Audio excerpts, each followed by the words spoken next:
My name is Bert, and this is the Still Life Podcast. And welcome back to another episode of the Still Life Podcast. As always, I'm your host, Bert. Now, it's been a few weeks since I've put out any content, and, well, I've had a lot going on. Just dealing with my own mental health and having an opportunity to unplug and go and relax, and just life, has happened. But I'm back. I'm going to start posting content regularly again, and I wanted to share a little bit about what's been going on the last few weeks with me. First and foremost, about 3 weeks ago, the 2nd of November, I headed to California and spent the week on the Central California coast. Particularly around the Avila Beach, San Luis Obispo County area. Went there with an organization called Operation Surf. And it's exactly what it sounds like. They flew 8 veterans out to San Luis Obispo and put us up in a resort, Dolphin Bay Resort, which was just next level, out of this world. It was incredibly beautiful, right on the ocean. And then we got to spend the week in the ocean, on the beach, learning how to surf and just relaxing and unplugging. And it was something that I felt like I needed, just to be able to get away and unplug. But I needed it way more than I realized that I did. And so I got there, and it was just phenomenal. We got to the resort, and they're like 2-bedroom condos, basically. And my room had an ocean view, and there's a patio, a little balcony area. And from the time I arrived in my room to the time that we checked out, my back door, balcony door, stayed open. I fell asleep listening to the ocean every night and woke up listening to the ocean every morning. It was absolutely incredible. And then of course, being on the beach, we'd get to the beach around 9 every morning and have breakfast on the beach, and we would kind of stretch and, meditate and just kind of be present. And then we would surf.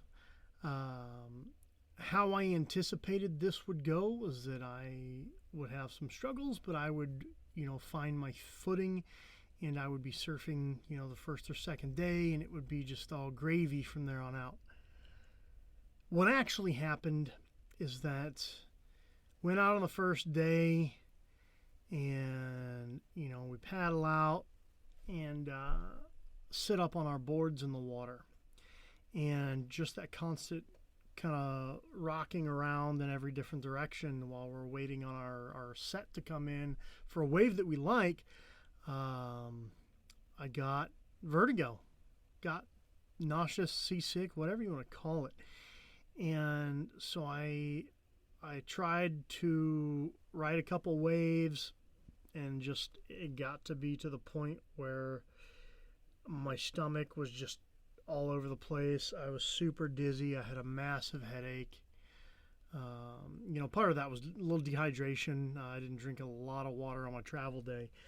But, I ended up coming in and just kind of laying down with a towel over my head, taking some meds and just trying to hydrate and get that kind of dehydration to go away, but get the headache and the nauseousness to go away.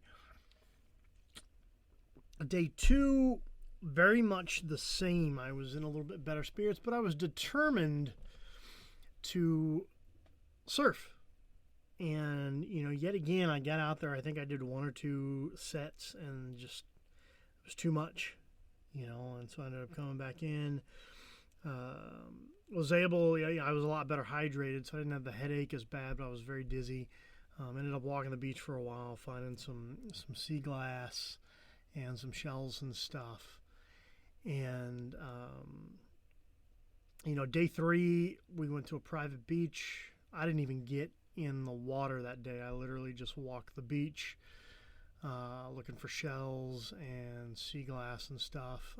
Found some really cool shells, a couple of really beautiful chunks of abalone, and got to play with some starfish that were in a couple tidal pools. And it was really a relaxing day. I didn't sweat getting in the water. And, I just enjoyed, again, being present and being able to do what I could do. Day 4, very much the same thing. I was in much better spirits. I was listening to music, getting myself pumped up. My body felt good. My mind felt good. And I was going to get out there and get after it. So get out there, get my wetsuit on, eat some breakfast, do some stretching, and kind of meditate for a few. And then, just went and stood at the edge of the ocean, kind of let the water hit my feet, my legs, and just kind of got in the zone. And so we started, after breakfast and stretching and everything, we went out past the surf and just kind of out into the open water and had a little ceremony out there in the open water. And again, the vertigo hit me hard to the point I had to get off my board and just kind of float in the water. And, it was really at my most vulnerable state. I had to surrender to the ocean. I realized how little control I had over anything and everything. And so we got the ceremony done and then headed in. Everybody else went out to surf. And again, I just kind of walked the beach. Because, it was a rough time out on the water.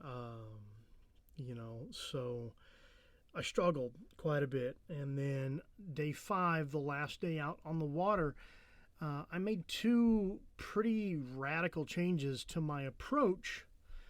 Number 1 was I didn't put a wetsuit on, thinking that maybe the constriction from the wetsuit was complicating or magnifying the effects of the vertigo.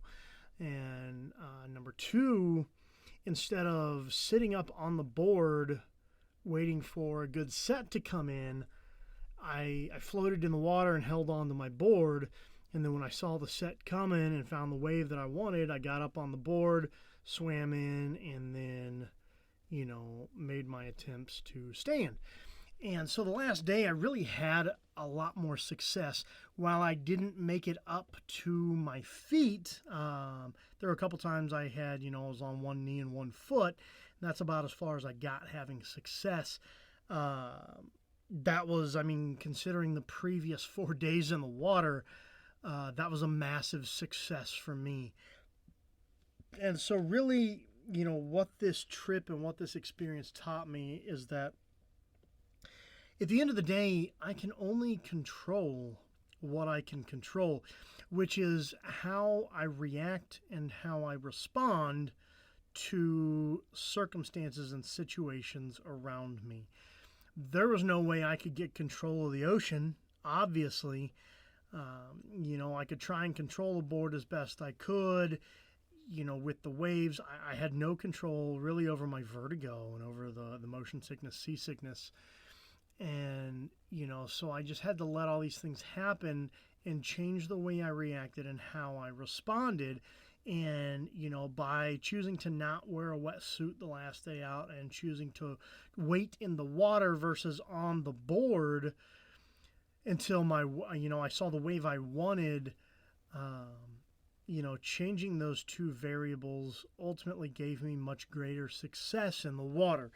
So, it was a massive lesson in giving up things that I cannot control. Because even if I try to control them, what do? I stress myself out. I worry, and, I get frustrated and upset and angry and pissed off. But at the end of the day, I still have no control over those things. And so, whether it's whatever aspect of life, dealing with other people, dealing with certain circumstances, good things, bad things, things in between, doesn't matter. I can only control these two major things, which is how I respond and in turn how I react to the circumstances presented to me. So massive, massive lesson learned. On the flip side of that, I was very, very relaxed. I was able to let my guard down, be vulnerable, and open up. I had some incredible, incredible conversations with some incredible, incredible people. And I cannot thank the Operation Surf staff enough. And, I can't thank all the OpSurf volunteers, people that gave their time freely to make sure that we had the best possible experience that we could have. Without, the staff and the volunteers, none of this would have been possible. And I would not have been able to have this life-changing experience. So I am incredibly grateful for that. Now, having been through as a participant, I will hopefully have the opportunity to return as vet support and support veterans that are going through for the first time. So I look forward to that opportunity, and it's made me realize that even though, I take little bits of time, whether maybe an hour or two here and there for myself to kind of unwind and unplug, I've got to do a better job of, whether it's once or twice a year, taking a few days to myself to unwind, unplug, and just relax and decompress and really, truly recharge my batteries. It had been 33 years since I had been to California and, just over 20 years since I had seen the ocean. And I realized that I absolutely love the ocean. And while I was born in Kansas City, Missouri, my soul most definitely was born on the ocean. And there's this connection and this peace that I find with the water and more specifically with the ocean that I don't get when I'm out fishing, on a lake. It's just a connection that is very special and very unique to me. And, I look forward to the opportunity to return to the ocean and hopefully have some more success on a surfboard. So, for those of you interested in Operation Surf, you can check out their website at operationsurf.org. That's operationsurf.org. There's also about a 30-minute documentary on Netflix called Resurface that kind of goes through the OpSurf program. And it's a pretty neat little documentary. Also, you can check them out on YouTube, Operation Surf. They posted the recap videos from each day we were out there and, of course, from previous sessions. So you can kind of go check out those videos and you'll see photo and video of what it looks like to participate in Operation Surf.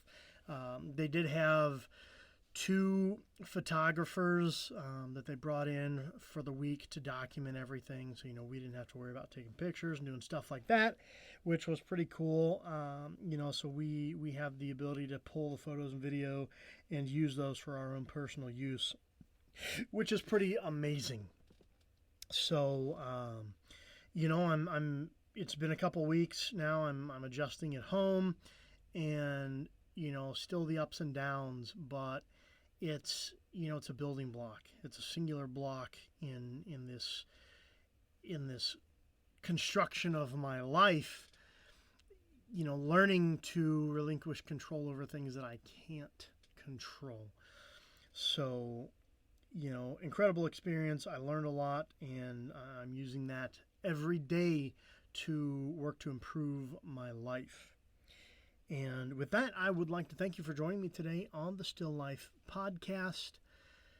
As always, for questions, comments, topic ideas, or suggestions, you can reach us, the Still Life Podcast at gmail.com. That's the Still Life Podcast at gmail.com. Don't forget to check us out and follow us on social media, Facebook and Instagram at the Still Life Podcast, Twitter at Still Life Pod, and of course our YouTube channel, the Still Life Podcast. Thanks again so much for joining me on the Still Life Podcast. I hope you all have a wonderful Thanksgiving, and we'll talk again soon.